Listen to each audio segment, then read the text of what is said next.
The noose felt like a betrayal against her skin. 20 years she'd lived in these mountains, 20 years of silence and survival. And it all came down to this. A rough-hewn platform, a scratchy rope, and the cold, flat eyes of Sheriff Buck Dalton staring up at her.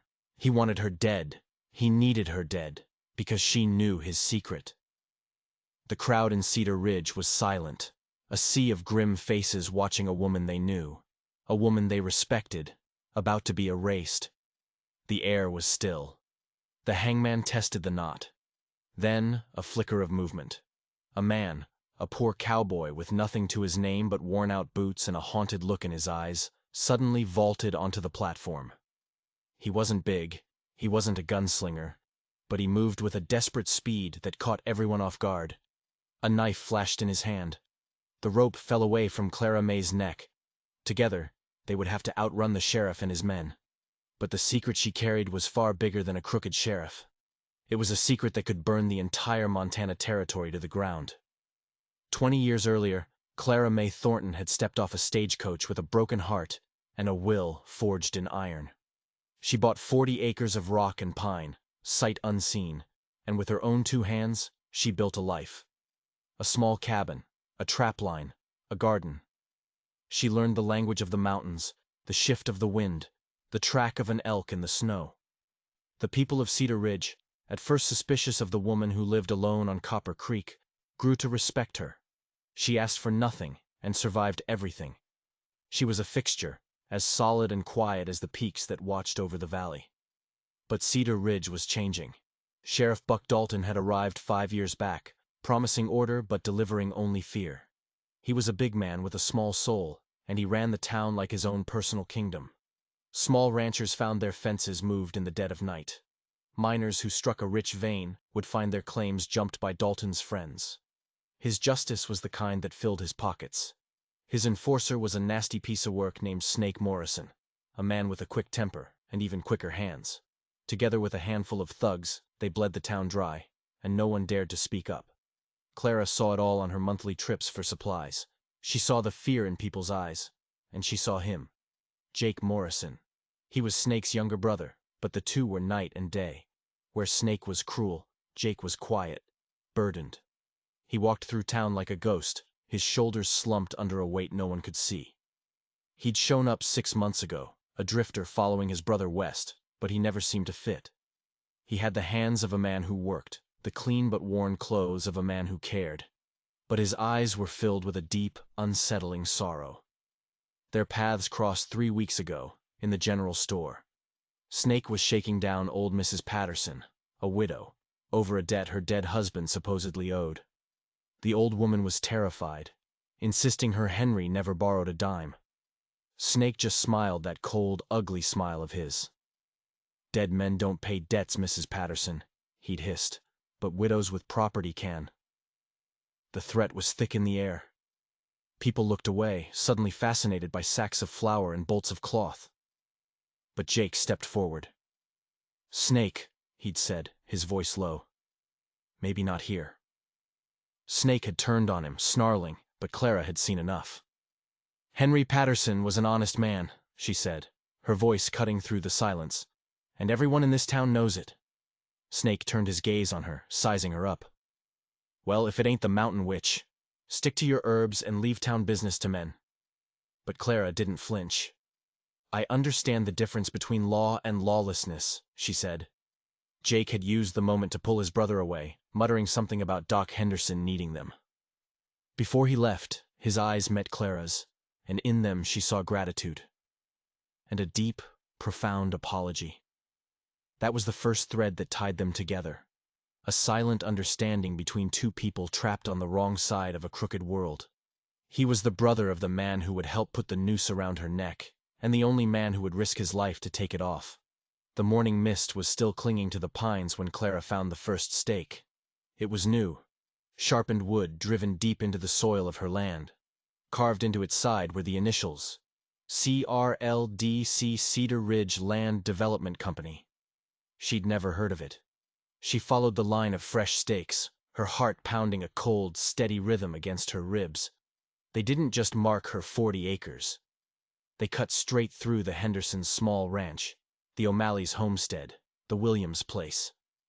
Families who had poured their sweat and blood into this land for years were being erased by a few pieces of wood. Someone was stealing their lives, piece by piece, with official-looking markers. From her saddlebag, she pulled her most valued possession, a small, boxy camera. She'd taught herself how to use it, capturing the quiet beauty of her mountain home. Now, it would serve a darker purpose. She began taking pictures, documenting every stake, every fraudulent boundary line. The click of the shutter was a small act of defiance. This was evidence. This was proof. As she worked, she heard voices. Sheriff Dalton and his deputy, Jake Morrison. She ducked behind a massive pine, her breath catching in her throat. "Make sure you get every marker placed exactly where the survey shows," Dalton was saying. "We can't have any questions when the territorial office reviews the claims." "What about the folks already living here?" Snake asked. "They ain't gonna just pack up and leave." Dalton's laugh was like rocks grinding together. "That's what the legal documents are for. They can take it up with the court in Helena. Cost them more than they've got." Then Snake asked the question that made Clara's blood run cold. "What about the mountain woman? She knows this land better than anyone." Dalton didn't even pause. "Clara May Thornton's got no family, no connections. Who's going to believe her? Still," he added thoughtfully, "maybe it's time she had an accident. These mountains can be dangerous for a woman living alone." He was talking about murdering her as casually as discussing the weather. This wasn't just a land grab. It was a conspiracy that went to the very top, and they were willing to kill anyone who got in their way. She kept taking pictures, capturing their faces, their maps, their casual cruelty. But a twig snapped under her boot. A sound as loud as a gunshot in the still forest. Every head turned in her direction. Her hiding place was gone. "Well, well," Dalton said, his hand moving to his pistol. "Looks like we have a visitor." Clara stepped out, the camera clutched to her chest. There was no use pretending. "This is private property, Sheriff," she said, her voice steady despite the terror coiling in her gut. "According to these legal documents," Dalton said, tapping a map, "this land belongs to the Cedar Ridge Land Development Company. All nice and legal." "You can't just steal it with forged papers," she shot back. Dalton's smile vanished. "Take the camera," he ordered his men, "and make sure Miss Thornton understands the importance of keeping quiet." As Jake Morrison started toward her, Clara turned and ran. She knew these woods better than her own reflection. She dodged trees, leaped over fallen logs, her lungs burning. Behind her, she could hear them crashing through the underbrush, shouting. She reached her horse, swinging into the saddle in a single motion, and spurred the animal deeper into the mountains. The camera was safe, the evidence secure. But her life of solitude was over. She was a witness. And in Sheriff Dalton's world, witnesses didn't live long. Jake Morrison stared at the tarnished deputy's badge in his hand. It had been his father's. Deputy Marshal Thomas Morrison. An honest man, a brave man, gunned down in Dodge City for trying to bring cattle rustlers to justice. He died believing in the law, believing that a man's integrity was all that mattered. Everything Jake wasn't.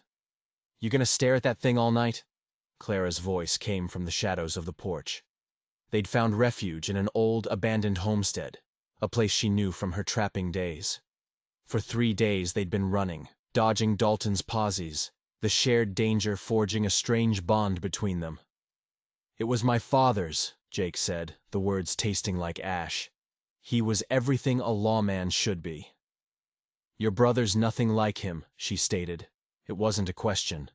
Jake gave a bitter laugh. "Snake takes after our mother's side. Could charm the gold from a statue and convince you it was for your own good. He just uses the gift for darker things." He'd come to Cedar Ridge because of a letter from Snake, promising honest work and opportunity. The letter had been a lie. He'd found a town choking on fear and a brother he no longer recognized. "Why didn't you leave?" Clara asked, her voice soft in the darkness. "Been asking myself that for months," he admitted. I hoped I could still reach him, that the man I grew up with was still in there somewhere." But his brother had made his choice, and when Clara rode into town with her photographs, When Dalton dragged her to the gallows, Jake had been forced to make his. He'd chosen a stranger over his own blood. He'd chosen his father. "My father used to say a man's character is measured by what he does when no one is watching," Jake said, his voice thick with memory. "When there's no reward for doing right and no punishment for doing wrong." Clara reached out, her fingers brushing against the hand holding the badge. "Seems to me you've been measuring up pretty well," she said. "You could have stayed quiet. You risked your life for a woman you barely knew." "Couldn't let them hang you for telling the truth," he mumbled. "My father didn't raise me to be that kind of man." He looked up at the star-dusted sky. "What happened to the men who killed your father?" she asked. "Two died in the arrest. The third, a man named Garrett Benson, vanished. Never caught. The injustice of it had haunted him his whole life. His father had died for a law that couldn't even catch his own killer." "Maybe this is your chance," Clara said, her gaze intense. "To finish what he started. To prove that justice is more than just a word." She gestured to her camera bag. "We have proof. Enough to bring Dalton down. But it's going to take courage." Just then, a sound echoed through the valley. Hoofbeats.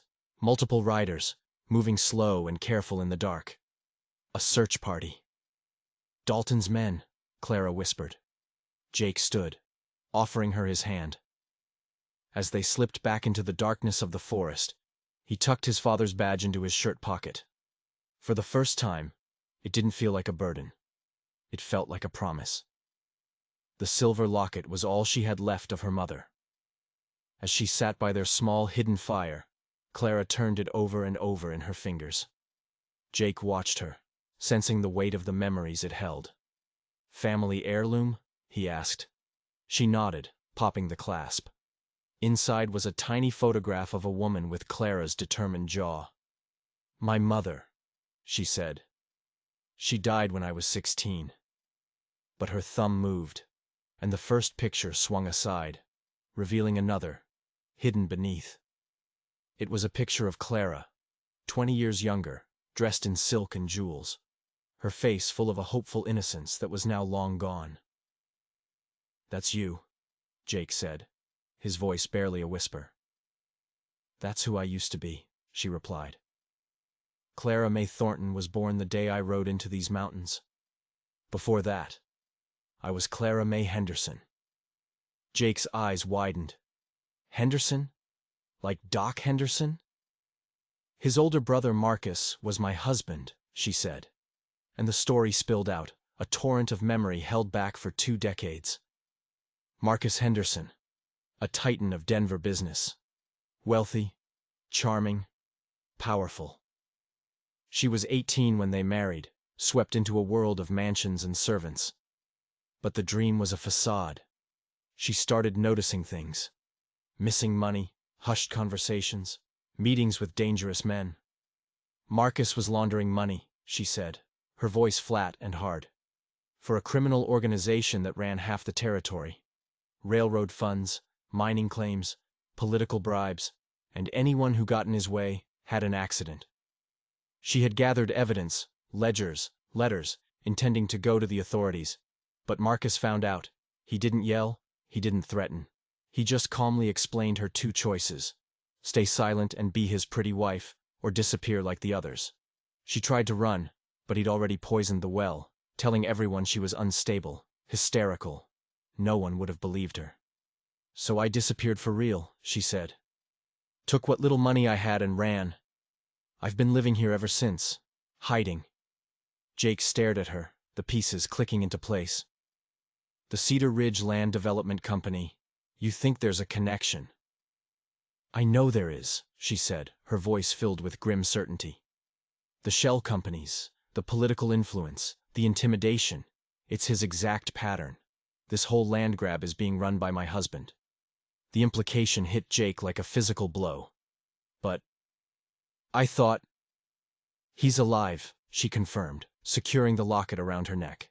"The man I married, the man I thought was my past, is the one behind all of this. Sheriff Dalton is just a pawn. We're not fighting a crooked sheriff, Jake. We're fighting an empire." "Why didn't you tell me?" he asked, the scale of their fight suddenly expanding to terrifying proportions. Because once you know, she said, her eyes meeting his across the fire, there's no going back. Marcus Henderson doesn't forgive. He doesn't forget. If we move against him, we're not just risking our lives. We're painting a target on everyone who helps us. Jake reached across the small space between them and took her hand. His grip was firm, steady. Then we'd better make sure we don't miss. The secret was out. A 20-year-old ghost brought into the firelight. The danger was greater than they could have imagined, but for the first time in a long time, Clara May Thornton didn't feel like she was fighting it alone. The wanted poster was crude, but effective. Clara's face, sketched in harsh, angry lines, stared out from the post office door. Wanted, the letters screamed, for murder. $500 reward, dead or alive. Jake watched from the shadows of an alley, his jaw tight. They had slipped back to the edge of town under the cover of darkness, trying to get a sense of the fallout from their escape. This was it. A public declaration of war. $500, he breathed. They're not just trying to catch you. They're trying to get you killed by every greedy drifter in the territory. Clara's face was a mask of stone, but he could see the hurt in her eyes. 20 years she'd lived as an honest, self-reliant woman. Now Dalton had turned her into a monster with a few strokes of ink. "Whose murder am I supposed to have committed?" she asked, her voice dangerously quiet. Jake scanned the smaller print. "A survey worker. Billy Crane. It says you shot him during a dispute and stole government documents." "Billy Crane," she murmured. "I remember him. He was just a boy. He looked scared of what they were doing." The sickening reality of it washed over them. Dalton had killed the boy, a loose end, and used his body to frame Clara. It was a perfect, brutal move. He'd silenced a witness and discredited his biggest threat in one fell swoop. But then it got worse. Nailed right next to her poster was another one, a crude sketch of Jake's face. Wanted for conspiracy and aiding a fugitive. $200 reward.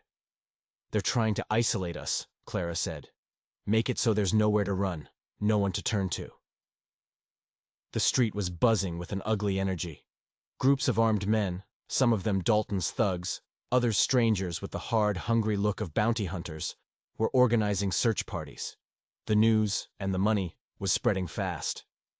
They saw Doc Henderson walking toward his office, his shoulders slumped, the weight of the world on him. He was trapped, his loyalty to Clara, his family connection to her hidden past, warring with his position in a town run by a killer. "We need to warn him," Clara whispered. "Too risky," Jake countered. "Dalton will be watching him like a hawk." Their argument was cut short by a group of riders entering town. The man in the lead wore the star of a territorial marshal. For a second, a flicker of hope ignited in Jake's chest. But it died just as quickly. The marshal dismounted and strode directly into Sheriff Dalton's office, shaking his hand like an old friend. They watched through the window as the marshal looked over the wanted posters and nodded in approval. "The network," Clara said, her voice grim. "It's bigger than we thought. Marcus's influence goes all the way to the territorial government."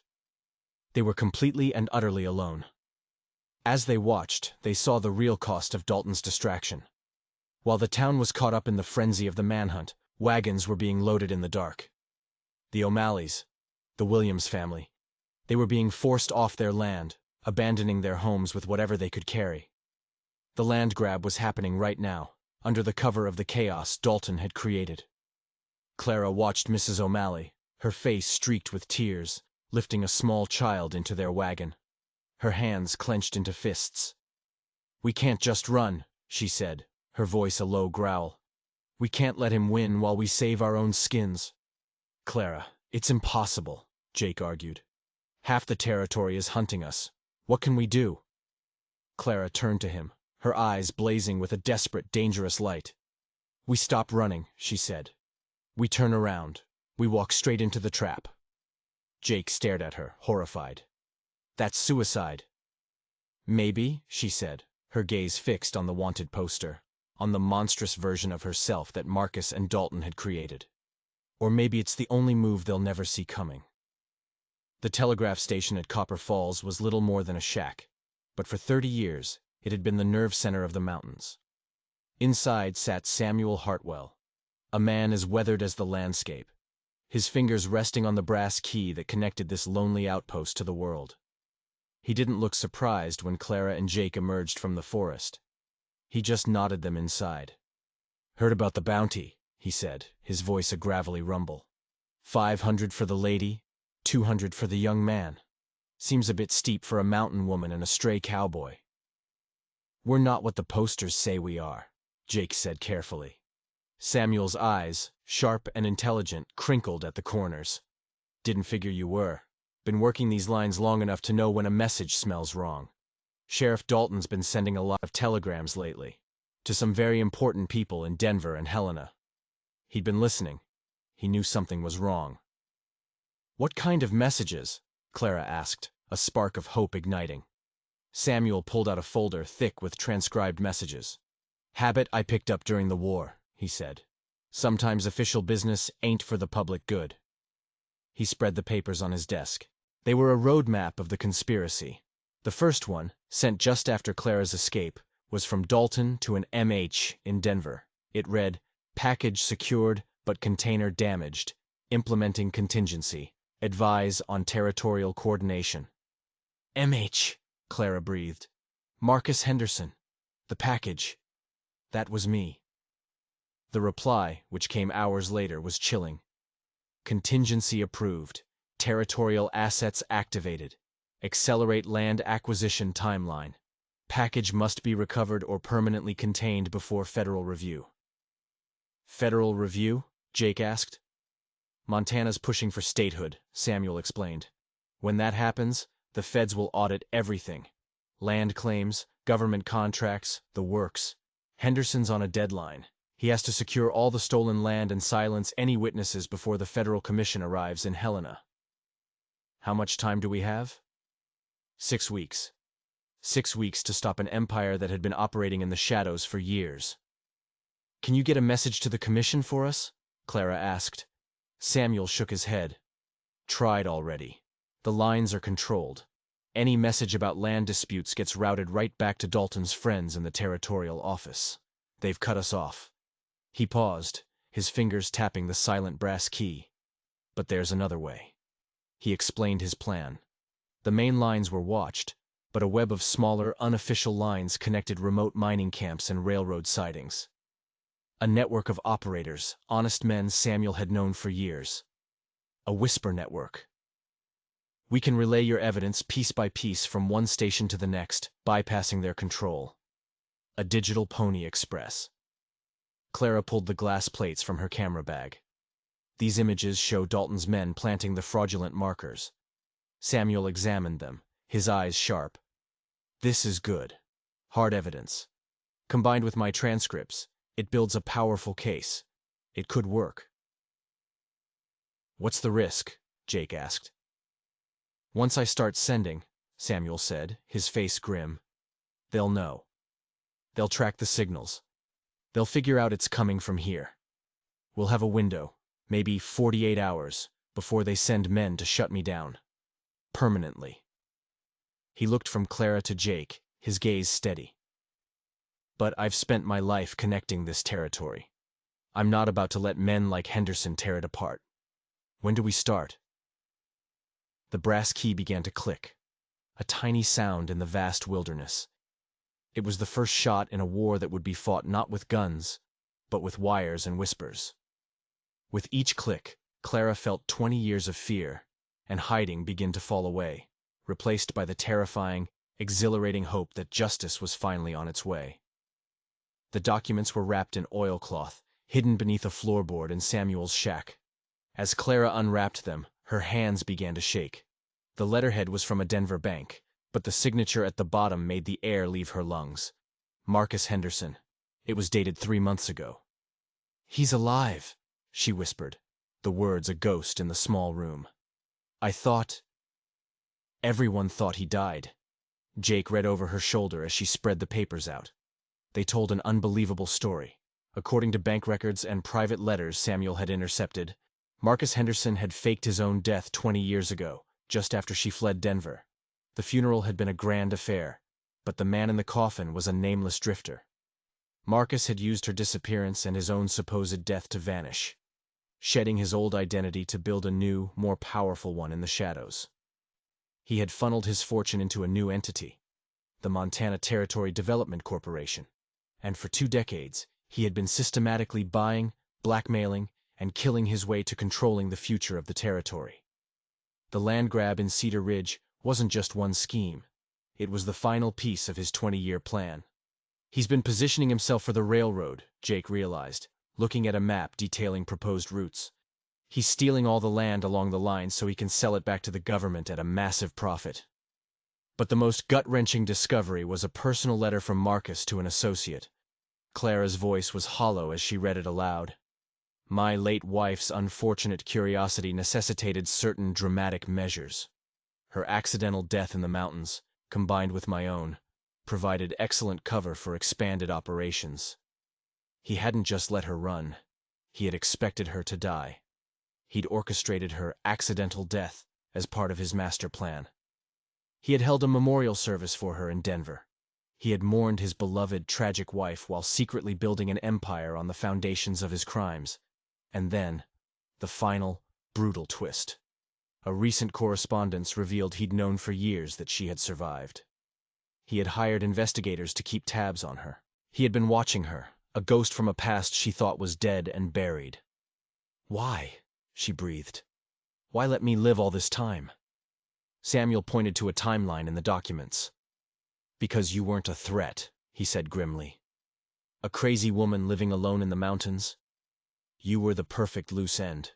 It was only when you stumbled onto the land fraud, when you started taking pictures, that you became a problem again. He had been playing with her. A cat watching a mouse, content to let it live until it strayed too close to his prize. But there was one more document. It was a list of names under the heading Final Consolidation. Doc Henderson, the O'Malley family, and at the bottom, a note. All remaining obstacles in the Cedar Ridge sector to be resolved upon acquisition. No witnesses. He was planning to murder them all. Every last man, woman, and child who stood in his way. We have to warn them, Jake said, his voice raw. Clara stood and walked to the window, staring at the mountains that had been both her sanctuary and her prison. The rage that filled her was cold and pure. For 20 years, she had mourned a lie. For 20 years, he had been watching her. He made one mistake, she said, turning back from the window, her eyes like chips of ice. What's that? Jake asked. He assumed I was still the same scared 18-year-old girl who ran from Denver, she said. He has no idea what these mountains have taught me. He has no idea what I've become. The game had changed. This was no longer about exposing a criminal. It was a war against a ghost, and Clara was ready to drag him back from the dead, just so she could be the one to bury him for good. The dynamite was old, left behind by miners Marcus Henderson's thugs had run off years ago. It was stored in a damp, abandoned mine shaft. 40 sticks of raw, unstable power. Clara ran her hand over the rough wood of a crate. The Harvest Festival, she said, her voice echoing in the darkness of the mine. It's in 3 days. The whole town will be there. She spread a hand-drawn map on the ground. Marcus will be there. He's giving the keynote speech, the great visionary, the benefactor bringing progress to the territory. Jake looked from the dynamite to the map, a knot of dread tightening in his stomach. Clara, what are you planning? I'm planning to burn his empire to the ground in front of everyone, she said. The plan was terrifyingly simple. During the festival, when the town was gathered, they would expose him. But Dalton's men would be everywhere. The dynamite wasn't for killing. It was for control. A few carefully placed charges would create chaos, sow confusion, and break Dalton's hold on the crowd long enough for the truth to come out. We're talking about risking innocent lives, Jake said, his voice strained. We're talking about saving them, she countered, her passion flaring. Every family he's destroyed, every person living in fear. This is bigger than us, Jake. Their cause had grown. Doc Henderson had quietly spread the word, and now they weren't alone. The O'Malleys, the Hendersons, a dozen other families who had lost everything, had joined them, a small, desperate army hidden in the hills. They were ready to fight back. Still, Jake was worried. He saw the look in Clara's eyes. This was more than justice for her. It was vengeance. "Promise me this isn't just about revenge," he pleaded. Clara paused, her hand still on a stick of dynamite. "I can't promise that," she said, her honesty brutal. "He took 20 years of my life. I believed I was a widow. I grieved for a monster. Part of this is absolutely for revenge. But it's also for them." She began to work, her hands sure and steady as she prepared the charges. 20 years in the mountains had taught her many things, including how to handle explosives. "We have 3 objectives," she said, her voice all business. 1. Expose Marcus to the world in a way he can't escape. 2. Get the land back for its rightful owners. 3. Make sure he can never, ever do this again. The final piece was Samuel.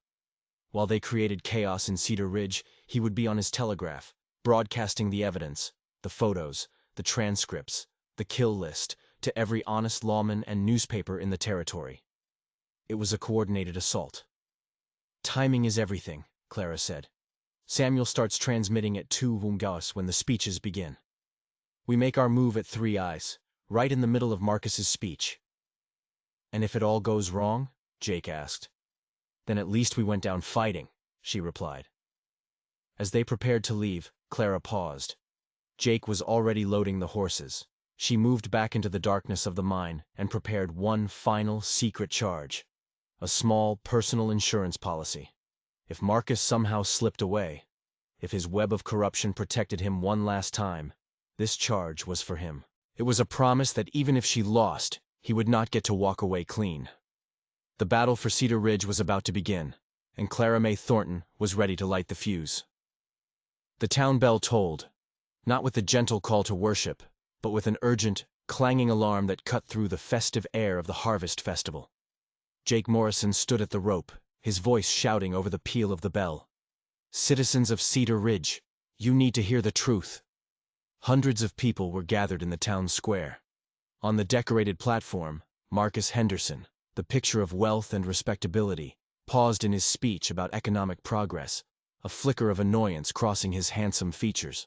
"That man," Jake yelled, pointing directly at Marcus, "has been using Sheriff Dalton to steal your land." A murmur went through the crowd. Dalton and his deputies started pushing their way forward, hands on their guns.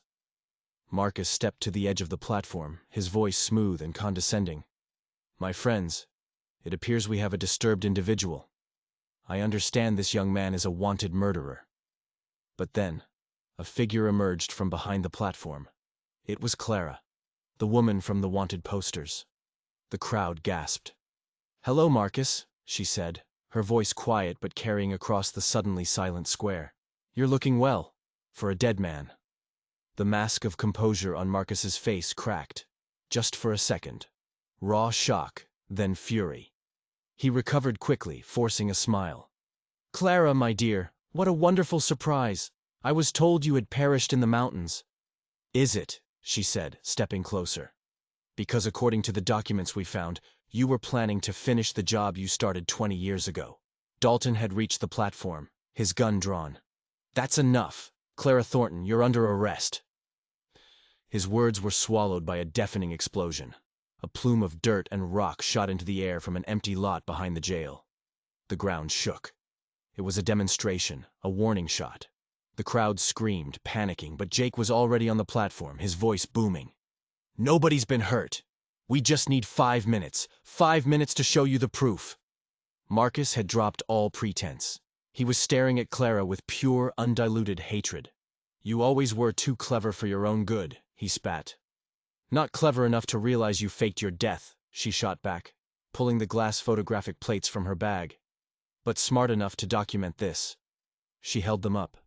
"This is Sheriff Dalton planning fake survey stakes on the Henderson Ranch, on the O'Malley homestead." Doc Henderson stepped out of the crowd, holding a sheaf of papers. I can verify these photos are authentic, and I have copies of the forged land documents. Dalton raised his pistol, but before he could fire, the bell began to toll again, a steady, defiant heartbeat. The people in the crowd, seeing the proof with their own eyes, began to press forward, their fear turning to anger. "You have the right to know who's been stealing from you," Clara yelled, "and you have the power to stop them." The first shot came not from Dalton, but from Clara's rifle. The bullet slammed into the wood of the platform, inches from Dalton's boot, the crack echoing like a promise. The crowd scattered, diving for cover. "Next one won't be a warning," she said, her voice as cold as a mountain winter. Marcus Henderson raised his hands, his face a mask of cold fury. "Clara, we can discuss this like civilized people." "You lost the right to civilized discussion when you stole from these families," she retorted. "Jake, give them the evidence." Jake threw the bank records and forged deeds from the platform. They fluttered down into the crowd. A woman shrieked, "Patrick, this says our homestead belongs to some corporation." The cry was taken up by others as they found their own names, their own land, on the stolen documents. The anger in the square became a palpable thing, a rising tide of fury. Dalton tried to rally his men, but the sound of approaching horses stopped everyone cold.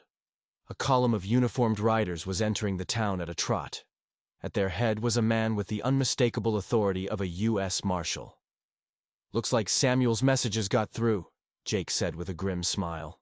Marshal William Garrett rode into the center of the square, his 12 deputies fanning out, their presence a solid wall of federal law.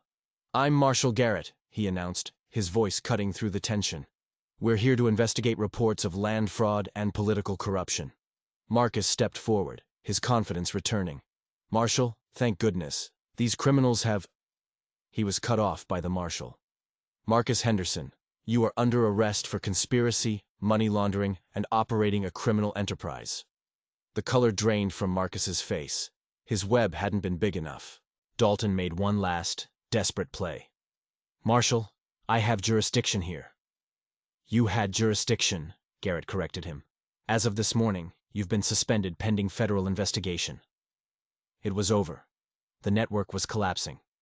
But as the deputies moved to put Marcus in shackles, his eyes locked with Clara's. "You think this is the end?" he hissed. "I've built something that will outlive us both. Cut off one head, and 2 more will grow." "Maybe," Clara said, raising her rifle one last time. "But you won't be around to see it." The moment stretched. 20 years of lies and pain stood between them. But pulling the trigger would make her him. Justice wasn't revenge. "Jake," she said, her voice steady, "tell the marshal about the other evidence. The kill list. The names of the other officials on his payroll." As Jake laid out the full, staggering scope of the conspiracy for the federal officers, Clara watched the man who had haunted her life for 2 decades finally be brought low by the simple, undeniable power of the truth. The crowd, seeing their oppressors in chains, let out a roar of triumph. It was the sound of a town taking its first free breath in years. Jake came to her side and gently took the rifle from her hands. He pulled her into an embrace, and for the first time in 20 years, Clara May Thornton felt completely and utterly safe. 6 months later, the Montana spring had brought the valley back to life. Clara stood on the porch of her cabin, watching Jake mend a fence. The simple gold band on her finger, one he'd crafted himself, felt more real than all the jewels Marcus had ever given her. The town of Cedar Ridge was healing. The stolen land had been returned. The O'Malleys were building a new barn. Doc Henderson, looking 10 years younger, visited often, bringing news. Marcus Henderson's trial was set to begin in Denver. The evidence against him was so overwhelming, they said he would never see the outside of a prison again. Clara felt no triumph at the news, only a quiet finality. The ghost was finally buried. Jake joined her on the porch, an official-looking envelope in his hand. "It's from the territorial government," he said, a slow smile spreading across his face. "They're offering me a position, Deputy U.S. Marshal." His haunted look was gone, replaced by the quiet confidence of a man who had found his purpose, a purpose worthy of his father's badge. "It would mean traveling," he said. "It would be dangerous." Clara looked out at the peaceful mountains that had been her refuge. They had taught her to survive. But the fight for Cedar Ridge had taught her that survival wasn't enough. Justice had to be fought for. "We'd keep the cabin as our home base," she said, her decision already made. "But we'd help other towns, other people, who are facing what we faced." Jake's smile widened. "Partners in everything." "Partners in everything," she agreed. As if on cue, they heard horses. It was Samuel Hartwell, the old telegrapher, riding up the trail. "Got word from Washington," he called out, his face beaming. "Congress approved Montana for statehood. They're calling your case the Henderson investigation, using it as the model for cleaning up corruption across the West." Their personal battle had become a beacon of hope for the entire frontier. Clara laughed, a sound of pure, unburdened joy. She was no longer the mountain witch, the fugitive, or the ghost of a dead socialite. She was Clara May Morrison, a woman who had faced down an empire and won. Jake put his arm around her waist, and they stood together, watching a pair of eagles soar high above the valley they had saved. "Any regrets?" he asked softly. She thought of the long years of solitude, the fear, the fight. And she thought of the future stretching out before them, a future of purpose, partnership, and justice. "None," she said. "Not a single one." The mountain woman who had once hidden from the world was now ready to help change it. Their greatest adventure was just beginning. If you were inspired by Clara and Jake's fight for justice, don't forget to hit that subscribe button and ring the bell for notifications. There are more stories from the frontier that need to be told, and you won't want to miss a single one.